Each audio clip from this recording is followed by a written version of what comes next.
Hello everyone, I'm Ganga Dandapani, and today I'm here with all your recently asked questions through our various social media campaigns and through our website. Now, we have with us today Wendi Fraser, Regional Director for Australia at Canam, joining us from Gold Coast, Australia. Now, she has decades of experience in the international education sector in various roles, and she will be answering your questions. So, hi Wendi, should we start the questions on post-study work rights? Yes, please, Ganga. Hello, and hello, everyone. As Ganga said, from the sunny Gold Coast here in Queensland, Australia. I look forward to answering your questions.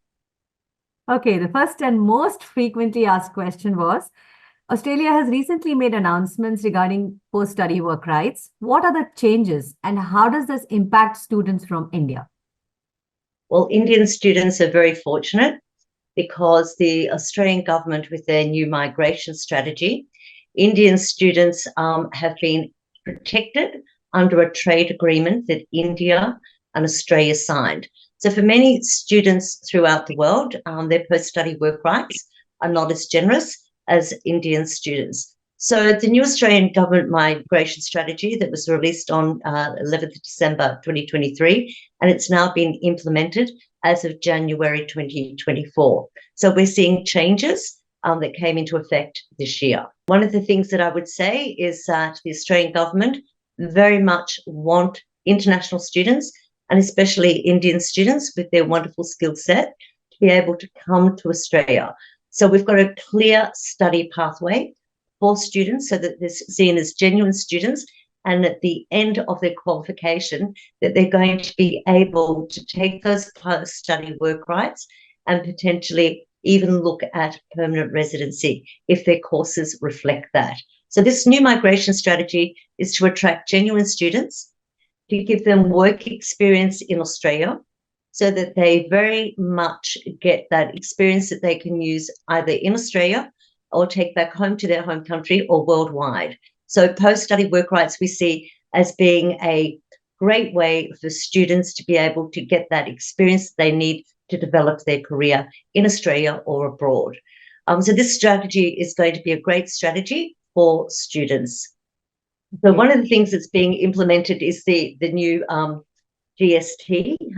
They actually call it the Genuine Student Test, and that's going to require a lot of paperwork, and that's where we at Canam can help the student identify what it is that Australia is looking for, what courses they're looking for, what academics they're looking for, and what paperwork is needed to support them to show that they're genuine so that they can come here and study and obtain the post-study work rights. Now, this shouldn't be a problem for Indian students because we know many Indian students have excellent English. So as of 24, the Australian government's going to increase the English language requirement at the temporary graduate visas. So this is when you finish a course.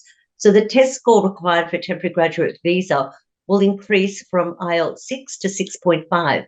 But while you've been studying in Australia, while you've been undertaking your study in India and undertaking your IELTS, your TOEFL, it will not be difficult for students to obtain, as most of them already have a 6.5.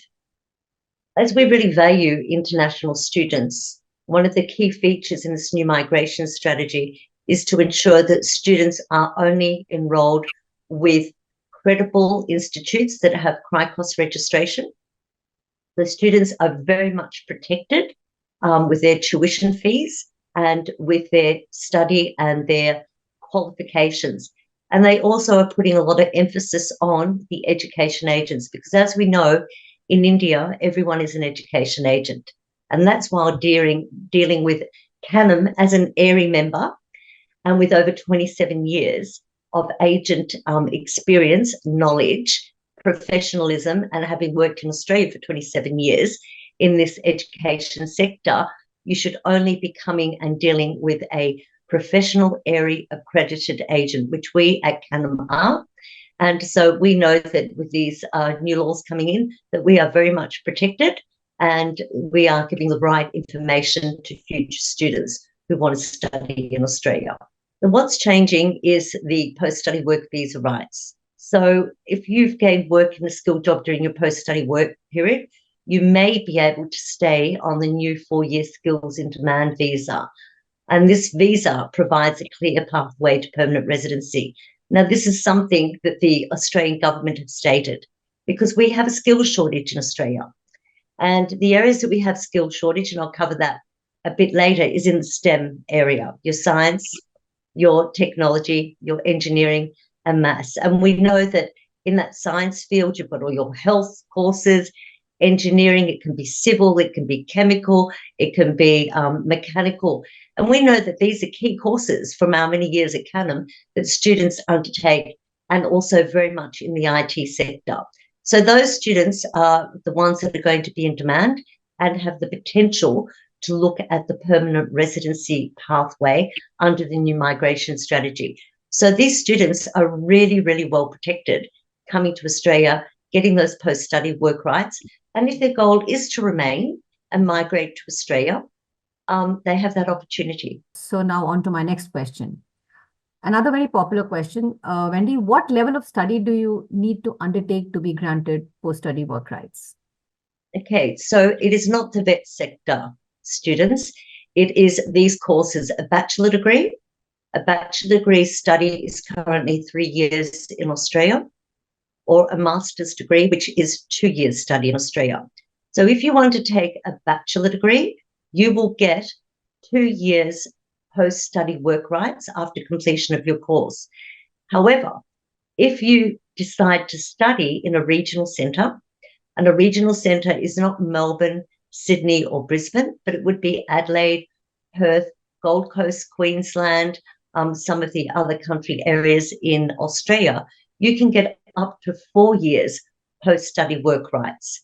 So that's really important to note, that if you are wanting to get that 4 years post-study work rights, you should consider a regional campus.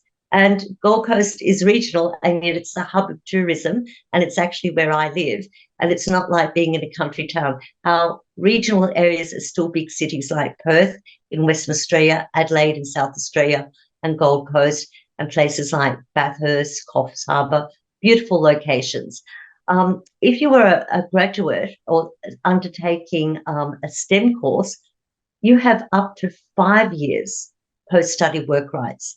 And this is why I said that the science, the technology, the engineering and the mathematics programs, and there's many courses that fall under STEM, these are the ones that can give you up to 5 years, depending, once again, where you study and what courses you study.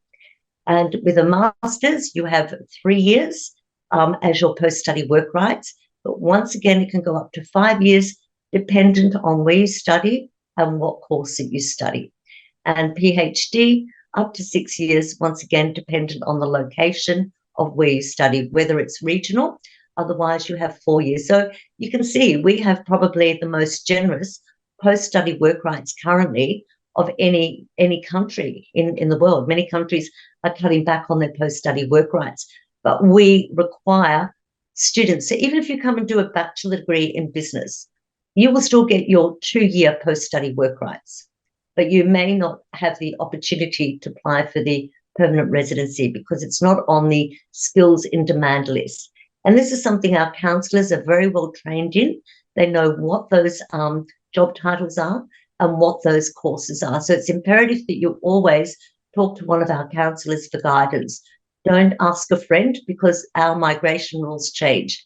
And just on that note, if in 3 years' time or 2 years' time, the government changed the courses that are the skills on demand courses, you still are able to have all of these benefits because they will remain in force. So whenever you start a course and you finish it, whatever those rules were, they remain in force. So what I was saying is, if in 2 years' time, because the government consistently looks at what are the skills in demand, if in 2 years' time they decided that maybe engineering came off, you would still have your post-study work rights, because whatever the rule is when you start studying, the government honours that and you will continue with that. So right now, these are the skills in demand where you will have the longer duration of post-study work rights, and you will also have the opportunity to permanent residency. But if you were coming to do a Bachelor of Marketing, you would get the 2-year post-study right and not the opportunity for permanent residency because it's not one of those courses that lead in that direction. So it's really important to talk to our counsellors who understand the occupations and understand the courses that is going to give you the most post-study work rights and get you the outcome that you want. And that's the most important thing, because our counsellors are so knowledgeable on Australia. That's what they specialise in, the Australian team. And they know these courses and they know previous studies, what you've done, or work experience, which can lead you into a master's degree or even a bachelor degree, depending on, you know, where you've been in your studies and your work life. Okay, great. Yeah.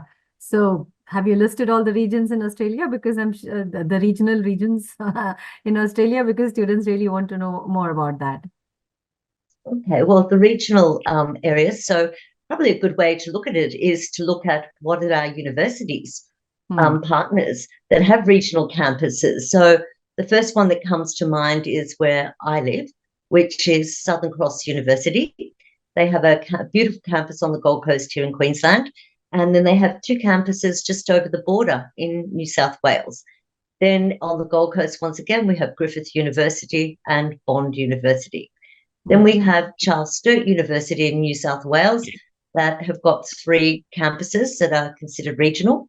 And then someone like Uni SA in South Australia, Murdoch University in Western Australia, Deacon's campus outside of Melbourne in Geelong, and then Federation University with their campus just outside of Melbourne, being at Ballarat.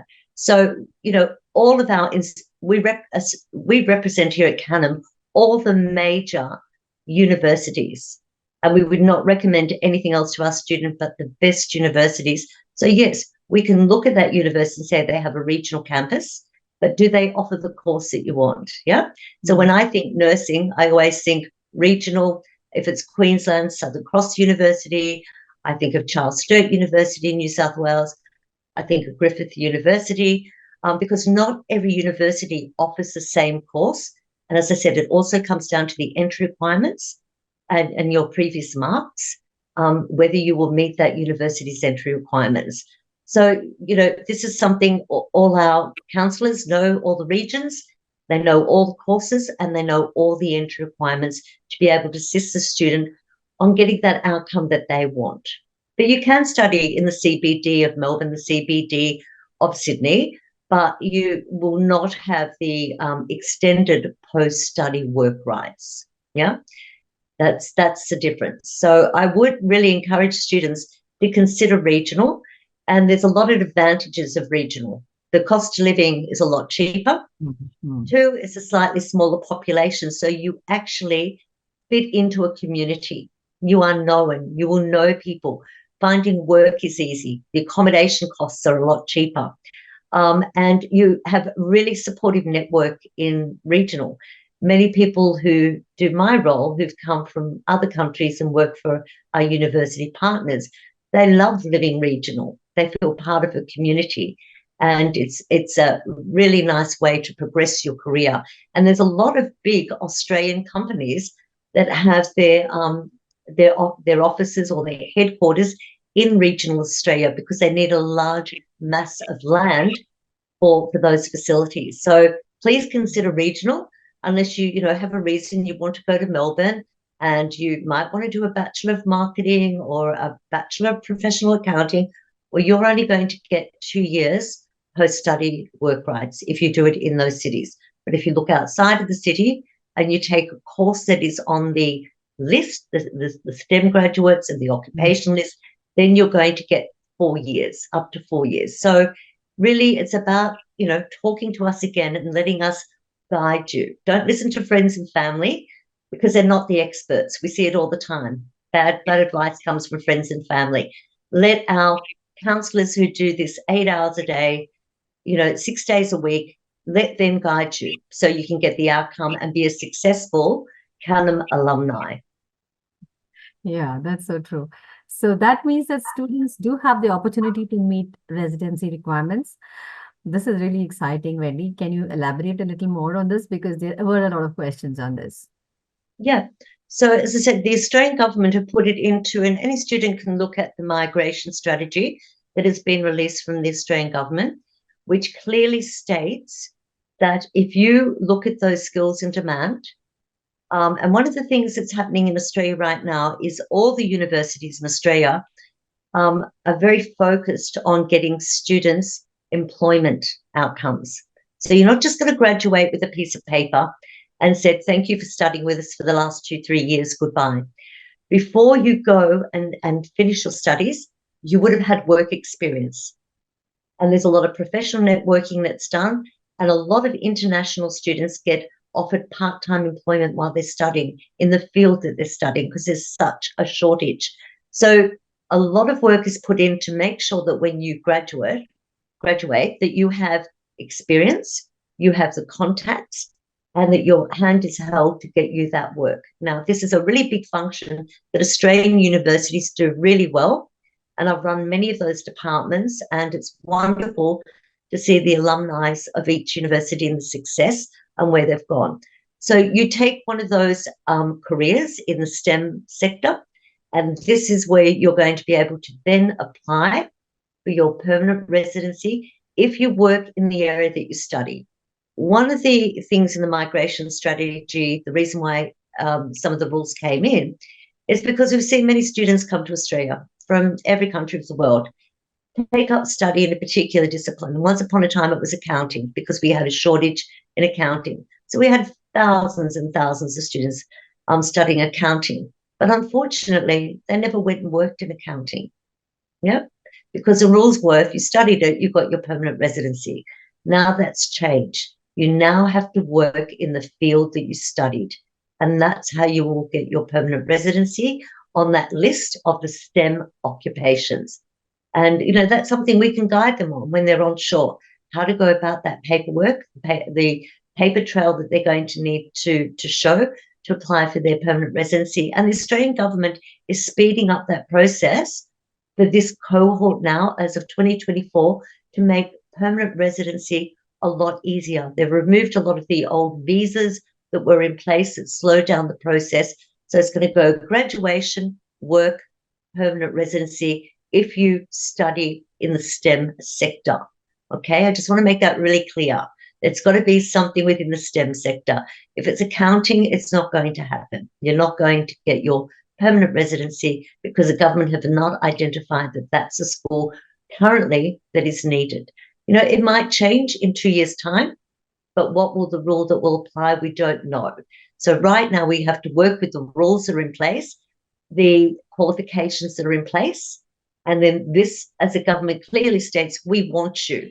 We warmly welcome you to permanent residency. We warmly welcome you to come to Australia and study.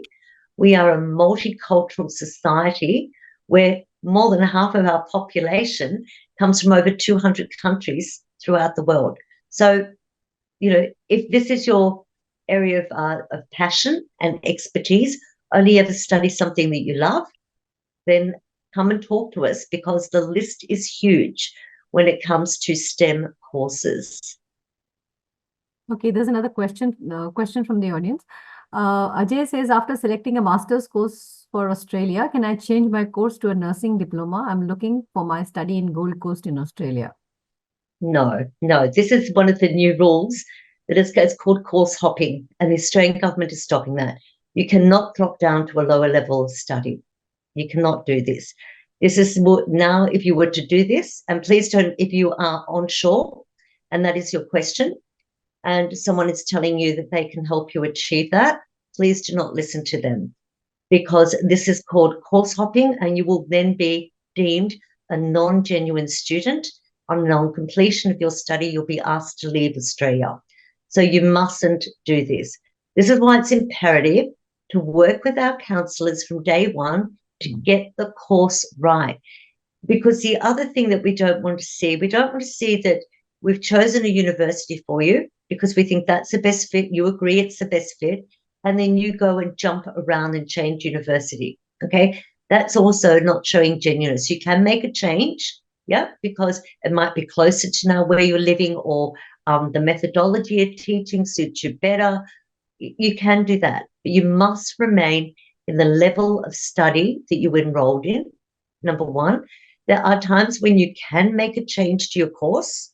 So if you were doing a Master of Business and you decided you want to do a Master of Business in Engineering, that would make sense because your undergraduate degree might have been in engineering. So you want to now continue and do that. So they will allow you to change your course, but to go from one level down to another, no. These students right now we're seeing in Australia are panicking because they came here on master visas.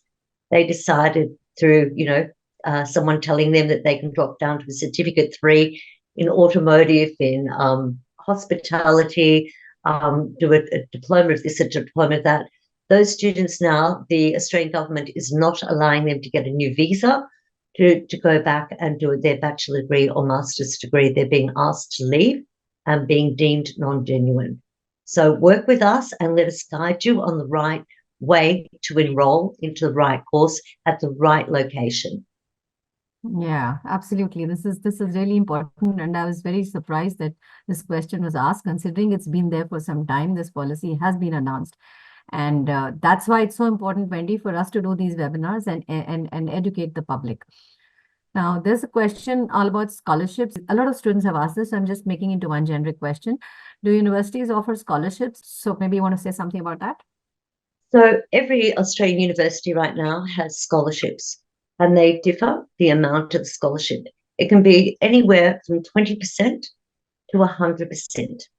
So most universities are giving a general 20% discount, or bursary scholarship is what they call it, off the prescribed fees.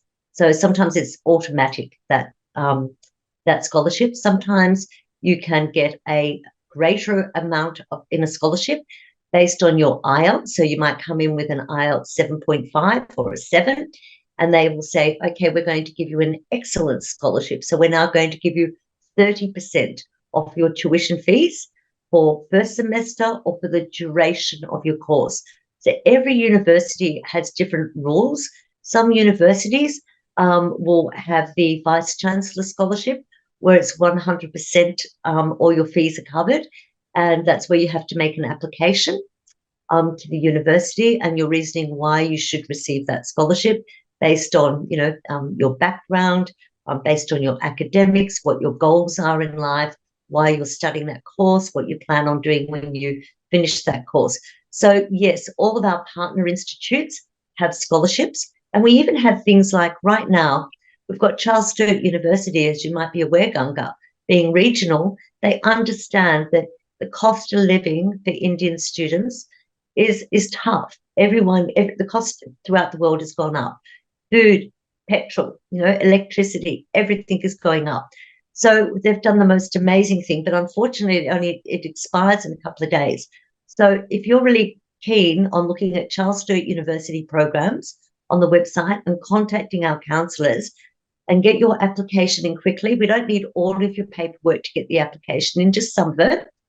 They are giving a bursary where you can live on campus and your accommodation fees is only 150 Australian dollars per week, which is amazing because you don't find accommodation at that low rate.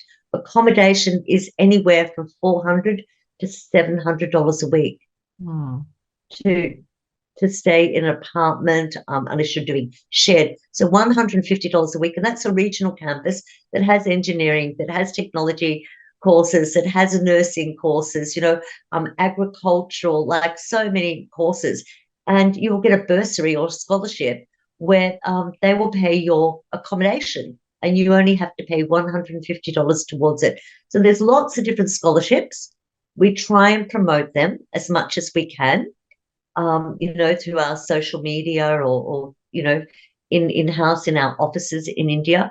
But once again, the experts are our counsellors, and they're the ones who can guide you. They'll never forget to tell you about the scholarship because we understand the difference in the exchange rate, and we understand that with the Australian government how much funds you need to show. So the scholarship helps to reduce the amount of money that you need to prove that you have, because it reduces your tuition fees. Accommodation is tight in Australia, so not all of it is cheap. but we have a lot of accommodation providers that we can work with. So it can be shared accommodation, if you don't want to live by yourself. It can be living on campus, at a university. There's lots of accommodation advice. The other thing I'd say to help you save money is that one of the things that Canam has done, which is fantastic for international students, is that we have a agreement with NIB, the Overseas Health Cover Provider. And their pricing is the cheapest in the market, but with the most services for a student. So they're never out of pocket. If they get sick, have to go to a doctor, have to go to a hospital, everything is covered by NIB. And this can actually be quite a substantial saving than quite often what the university will offer you, because it doesn't matter to them. Whereas we know every dollar counts, or every rupee counts for a student. So this is something that we've done, and it's the best approved government overseas health cover for international students. And at Canam, we've also giving them some offer on the mobile SIMs as well, right?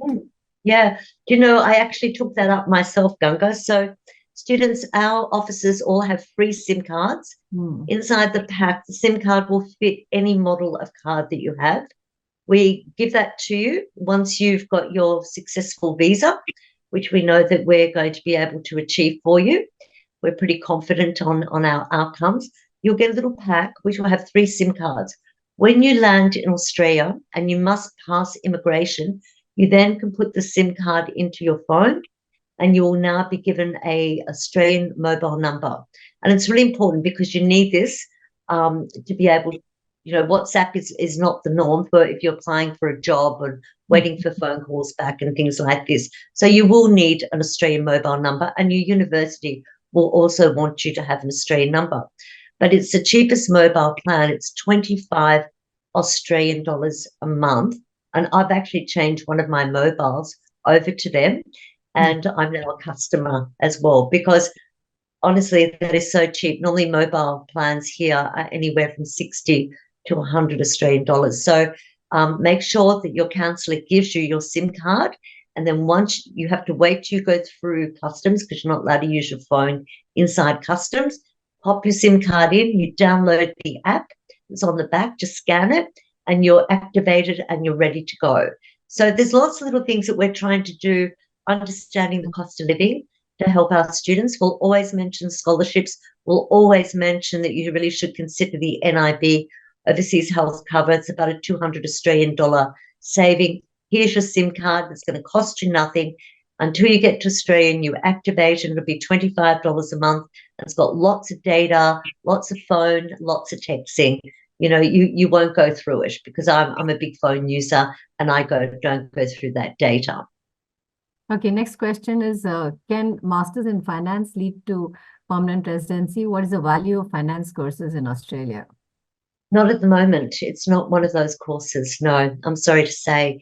It has to be in the STEM sector, the science, the technology, the engineering, the mathematics. Finance is not. It's not one of those courses, but we could guide you if you've obviously got a background and you've done accounting, or you've done tax practice, you've done some sort of financial thing. We can look at the mathematical stream and see what masters would be suitable for you that is going to lead to the outcome that you want. So when I say no, it's no, but there are, depending on your circumstances, what you studied, we will find a way to help guide you so you get that outcome, because there are courses in the mathematics field that you could do. It might be mathematical sciences, so there's lots of ways that we can guide you, but we need to see you face to face, understand your past studies and your working environment. Okay, here's an interesting question. Bhavna from Amritsar, she says, I want to inquire that under the main 3 categories leading to PR in Australia, they include points stating that if a student has lived and studied or worked in a regional area. My question is, if someone is living in a regional area, but the study campus is located somewhere in the city area, would they still get those points, or the campus too needs to be in the regional area? Now, you need to be in the regional area. That's the whole idea. Our Campus regional needs to be in the regional area. Yeah, our regional areas, we need people. Yeah, the population is small. maybe what that student's referring to is quite some time ago, students could study in a regional campus, but then as soon as they graduated, they moved to a capital city. Yeah. And you used to be able to go down that pathway, but it's changed. The new migration strategy, you need to study, work, and live there. Okay. Are spouse visas available is another question. Yes. So there's a lot of rules around spouse visas, and this is where the counsellors can guide you, because if I had to remember every single university's requirements around that, it's hard. So predominantly, it depends what city you come from, number one. Number two, it depends what is your spouse's previous education. If you're coming for a master's and your spouse does not have a bachelor degree, an undergraduate degree, then that would be a no. There needs to be an equal education level. And I don't like using the words, but it is used a lot. It's in marriage, you're having the same come together, same in education, same in the views of the world. So we would need to look at that. If you had a wife or a husband who only didn't complete, year 12, you would not pass. But yes, they do very much in some universities it will only be postgraduate, and other universities will allow you to undertake undergraduate degrees and postgraduate. But remember, you also need to have the funds. You clearly need to have the funds for your spouse, as that's assessed when you're applying for a course. And that really actually touches on another serious point. We do see a lot of students that want to come and study in Australia. You need to have that initial meeting and from day one talk about finance, because, there's assistance with bank loans. Some universities don't accept agriculture income. Some do accept agriculture income. So if you're being told by other people, oh, well, we can't go abroad because they won't accept my parents' funds because it's agriculture, well, that's not correct. There's some universities that do, some universities that don't. Or it might be that we need to guide you because all of a sudden your family have deposited a large sum of money into a bank account overnight. And the Australian government don't like to see that. They don't like to see a large sum of money done in one transaction. So we might have to guide you and say, okay, you should be preparing for the intake later in the year.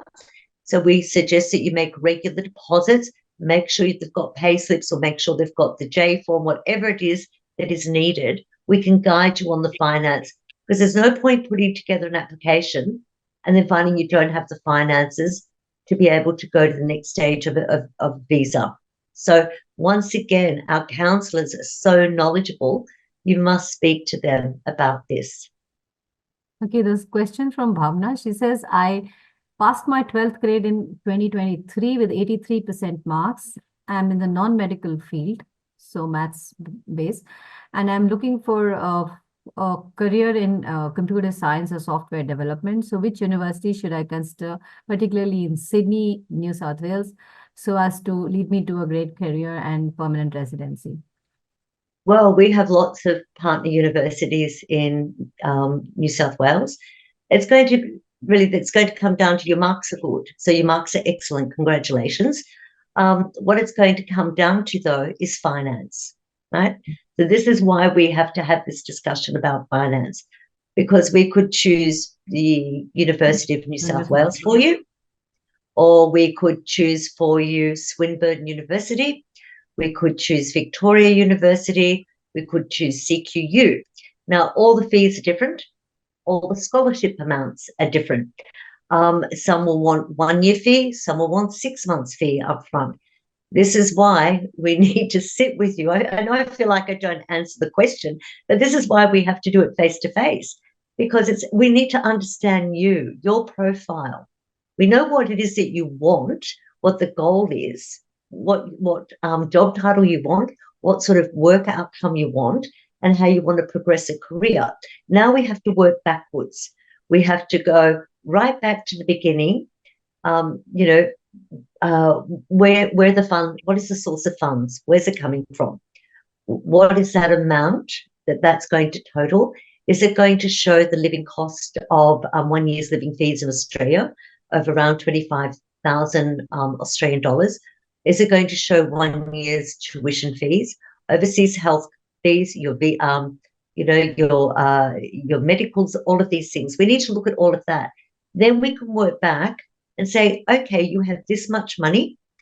We're looking at our university partners, who's got the best scholarship for you and the lowest fees for you, who's offering that course, and which courses are accredited by the Australian Computer Society. And that's how we do the matching. Once we understand from the beginning your story, we know what you want to achieve, we have to go back to basics, be able to guide you and choose that university. And then we run through the course, then we run through the subjects, then we run through the career outcomes, all of those things. But it always, unfortunately, has to go back to the funds discussion. That's how we can match it. Because we can give you University of New South Wales, but if you don't have 80,000 Australian dollars, it would be silly of us to recommend that university to you. We would look at a university that fits more with your budget. Okay, so next is Tarun. If once we get admission in the university, can we change the university but not the program? Only university I want to change in another location. Yes, they can, but we would prefer that they don't. Okay, because we'd like to think we got the counselling right from day one by asking you those questions. Do you have family in Australia? Where are you going to be living with accommodation? Do you need us to arrange your accommodation? Do you have friends that you're staying with? Where do your friends live? We use Google Maps and we say, okay, La Trobe University is going to be 1 hour from where you're staying. So our recommendation would be that you take this university that is only going to take you 20 minutes to get to. Or we suggest, this is a way that we counsel. We ask you lots and lots of questions. So yes, you can change university. You need to do 6 months study. You cannot change immediately or you'll be considered a non-genuine student.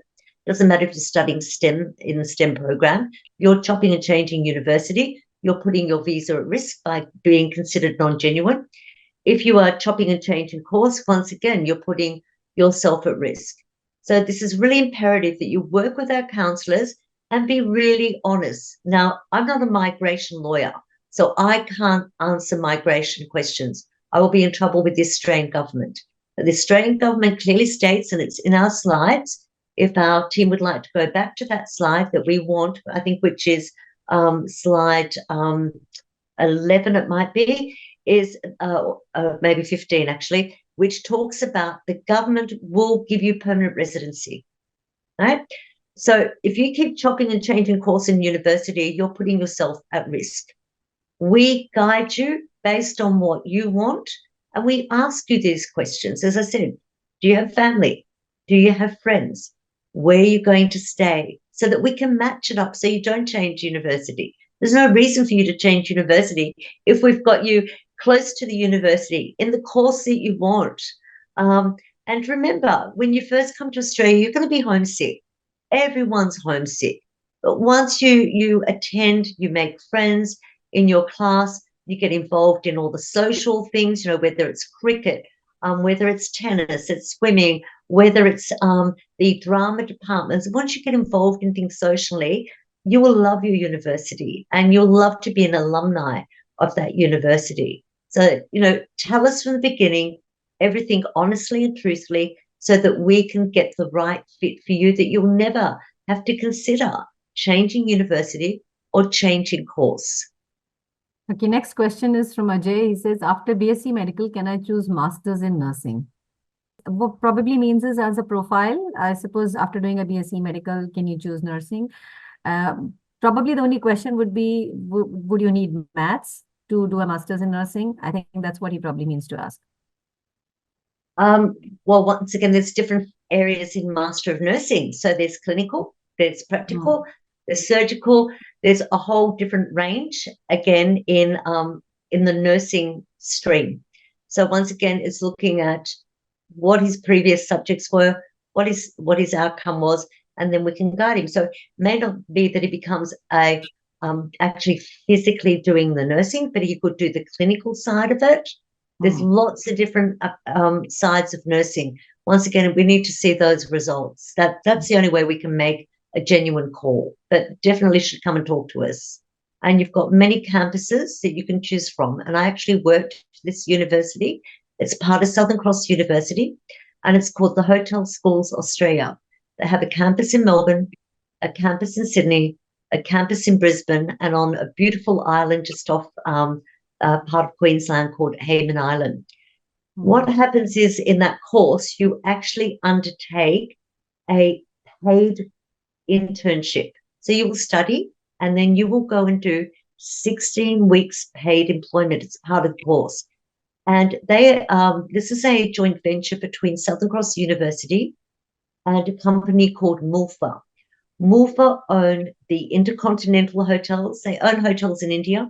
They own hotels worldwide, many, many different brands of hotels. If you look at MULFA, MULPHA, and when you've done your internship in your first year, you will then also do it in your second and third year. So you can actually earn your whole year's fees back just by doing your 16-week paid internship. And what happens in this industry, and it happens constantly, and I wish we had Tim from the hotel school here with us today, he would tell you, because we have such a shortage in this field, that you can get employer sponsor. So there's always the opportunity for permanent residency through employer sponsor. So if you're good in your job, so you're studying, you're doing your paid internship, when you've got your school breaks, you'll be working in that hotel because there's such a shortage. Many, many students actually get sponsored by MULFA upon graduation because there is such a skill shortage. So don't think it's just the STEM pathway. Yeah, there are other industries where there's the opportunity. If an employer will know if you're passionate, you're good, and you're doing this job because you love it, and you're good at your work, you can get nominated and you can get sponsored.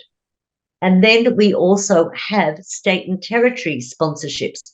So particular states may have a shortage of something. So that particular state government can bring out a list and say, we will sponsor you if you have this skill set. So recently I saw that glaziers, people who put windows, we've got a shortage of glaziers, but you can't come and study that. But people are coming from overseas and from England, and they might have done that back in England. They are going to that state, doing that work, and then they get state nomination, and they can apply for PR. So obviously, we want to go the student pathway. It's the best way.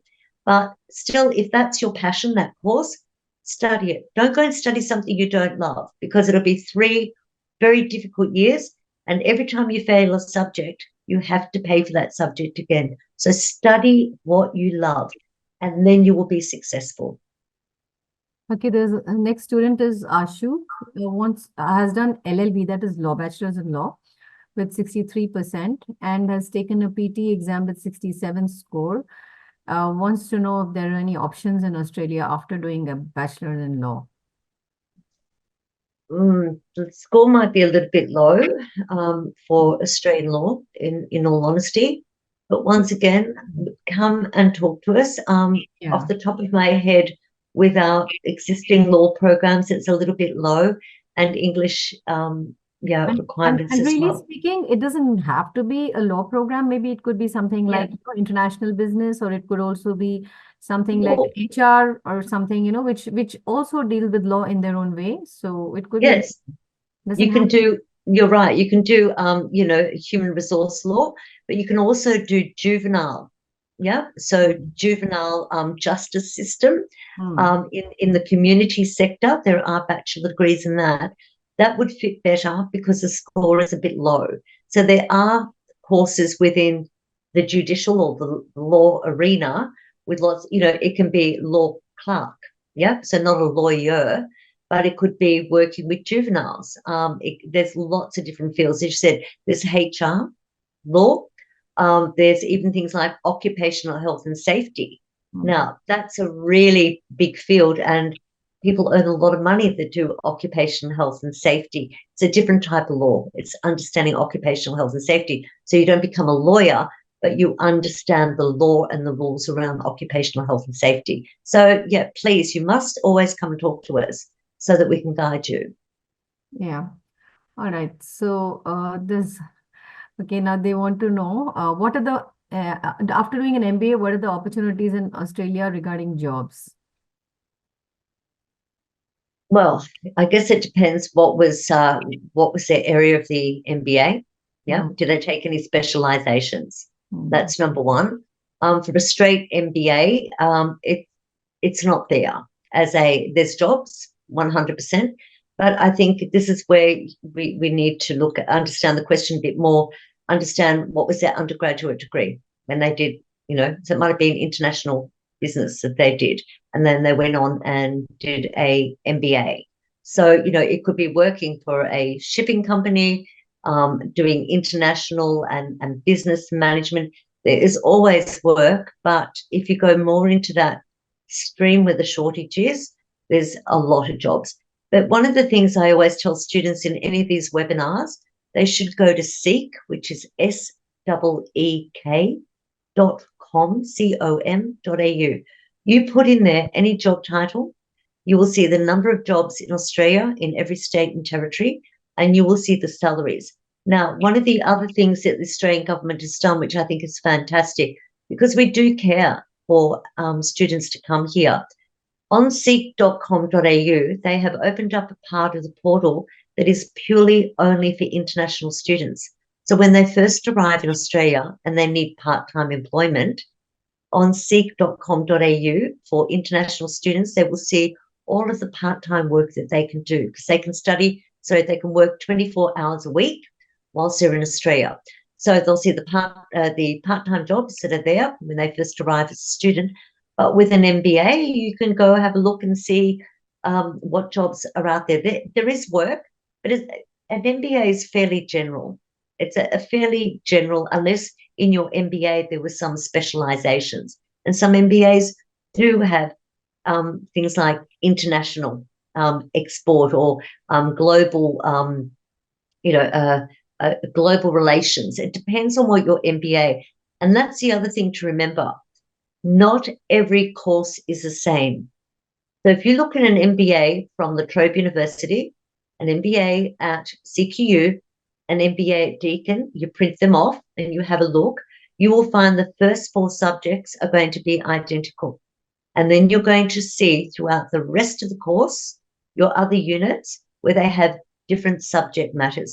And that's it. That's why, once again, when we meet you counselling, to understand what the career outcome is that you want, we will know, looking at those MBAs, which is the right fit for you, depending on what you want. But yes, Australia at the moment has got massive opportunities for employment on graduation. But if you're coming from MBA, that's 2 years away, 3 years away before you graduate. So I can't tell you what it'd be like in 2-3 years' time. But right now, there is work out there for someone with an MBA. That's actually one of the prerequisites. It'd be interesting to know what was that specialty that you studied in your MBA that's going to give you the competitive edge. Okay, the next question is from Hari Shankar. And I think this is a question which a lot of students ask. When should I apply for universities to study in Australia? Yesterday. So, right, that's a really good one. So coming up, we have some universities right now have an April intake. So we were only notified, late last week, that Southern Cross University, Perth, Brisbane, and Sydney campus, for the first time ever, are having an April intake. So if you wanted to come to Australia by April, and right now it's our summer here, so it's beautiful weather, and come April, it will be autumn. You could be applying right now today.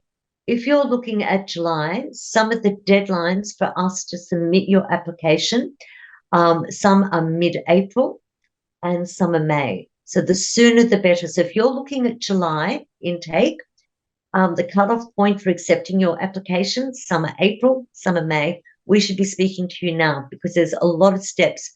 When I talked about the finance, getting that documentation together, preparing your file, we should be speaking to you now. So predominantly we have 2 intakes in Australia, but some universities also have a November intake. But the sooner the better, especially if you're looking at nursing, anything to do with nursing, please, even if you're looking at November, you should be speaking to us now, because international students come from all corners of the globe to study nursing in Australia because we are one of the top ranked countries for teaching nursing. So it's really important to get your application in as soon as possible. You just need to get the letter of offer. That's what you need. Okay, this is an interesting question. I recently came across news stating the merger of UNISA and University of Adelaide. So is it positive or negative for students commencing their studies in either of the universities this year? I don't see it as a negative. I was in Adelaide back in October, and I actually toured the beautiful, oh my God, the University of Adelaide, everyone. It is so beautiful. It's memorizing. And then UniSA is very modern facilities. No, because Adelaide is a smaller state within, well, South Australia is a smaller state of Australia, its population. There's 3 universities that sit in Adelaide. You have Flinders University, University of South Australia, and UniSA. And the government fund our universities.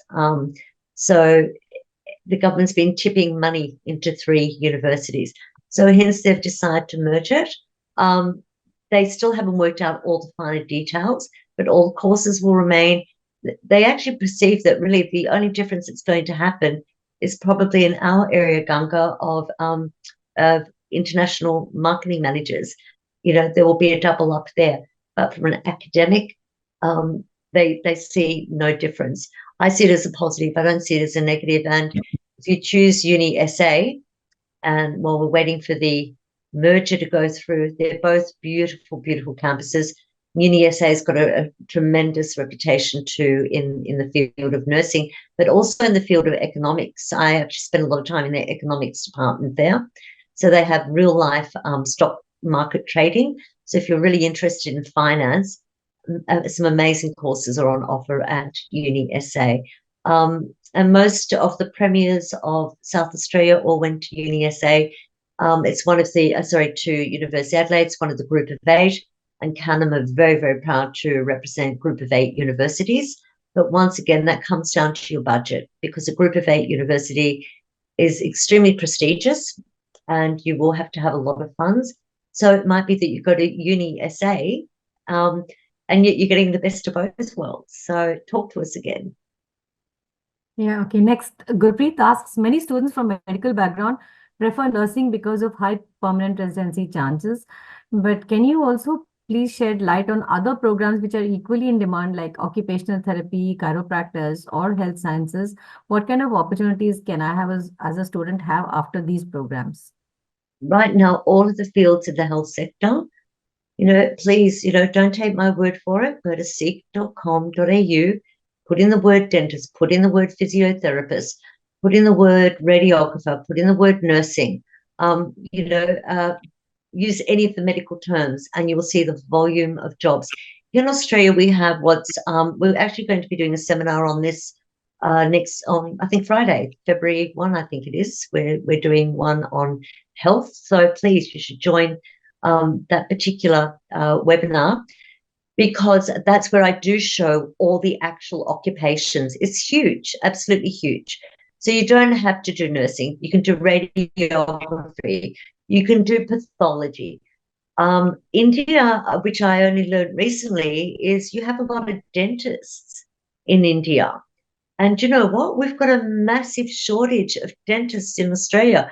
So if you've got a bachelor in dentistry, come here and do a master's, because it's on that STEM list. And we really need your skills, because there's a big wait list, and dentists in Australia charge a lot of money to go to the dentist. So, yeah, please come and study Wendy, in Australia. Is licensing required to practice as a dentist? Because an Indian dentist may not be licensed to practice in Australia. No, they would need to go. They have to go through our board and through the APRA board. They oversee dentistry, so they can go through the APRA board with their qualification. It'll be assessed, and it might be that they need to undertake some study, or they might be able to go on to masters. Depends where they studied as well, because not all students study in India dentistry. They leave the country and come back as well. So once again, sit down with us and we can go through that. But in the area of health, there's many, many fields, as I said. Yeah. Okay. Now another student. I think there are a lot of. So please make sure that you've given us. I can see many of you have actually given us that you need a one-to-one counseling and you've given us your details, but some of you have not done that. So if I'm not picking your question, please make sure you've given us your contact details because they are very specific profile related questions, and we'll have our counselors getting in touch with you in the next 2 working days. And if you wish to join the webinar 2 on health, because that's where we actually run through all the occupations, that is on the skills on demand that the government have announced. That will be interesting, and you have the opportunity then to ask some questions. Once again, I can't give you exact answers because, as Ms. Ganga said, I don't have your mark sheets. I don't know I don't know if you've had previous visa refusal to any country. There's a whole range of questions. It's, as she said, it's a two-way conversation. We need to ask you questions, and you need to, speak back to us and tell us, the honest truth, so we can guide you to that outcome of what you want, that career outcome. And if it is that you want to go down the residency way, then we can guide you with the right course, the right institute, and we can make sure that, we find something that's going to fit your budget, your parents' budget, or your bank loan. So please talk to us. Okay, I think this one student, Priya Sain, she says that I hear that Australia is very expensive to do the masters. I've checked the programs related to my subject finance in some universities, and the fees is around 40 to 50 lakhs for 1.5 years. So can you suggest some universities for a master's in financial analyst with affordable fees and with lots of job opportunities? Yeah, we've got lots of university whose fees are a lot less than that. So that's you looking online. That's you looking at the university. The university are not going to show you online the offers that we at Canam have. Being one of some universities' preferred agent and master agent, we have some special pricing. So we can definitely guide you on that. Once again, the scholarships come into play. It might be for one semester, for 1 year, for the full course duration. But the fees that you're seeing on the website are not the fees that we can offer you. And this is why it's important. Yes, do your own research. Yeah. So you can get an idea. Then when you come to us, you're going to be very surprised that we're going to be able to offer you something a lot better from that same university. Okay, I think with that, we come to an end of the questions. And like I said, some questions I have not picked specifically because they are individual profile related, and those answers will be given to you through a Canam counselor, right? Maybe if those students also want to join the health skills webinar, where we do run through all the occupations, and I actually will run through the universities that offer those courses as well, and I'll be able to give you a bit more specific answers around, IELTS and entry requirements for nursing and some of the other programs. But, once again, you still need that face-to-face counselling, but this will go more in depth than what we could today. Today's about, you are very fortunate to be in India, that you have more post-study work rights than any students in any other country of the world, thanks to your Prime Minister and our Prime Minister signing the trade agreement, that you get that extra time to remain in Australia.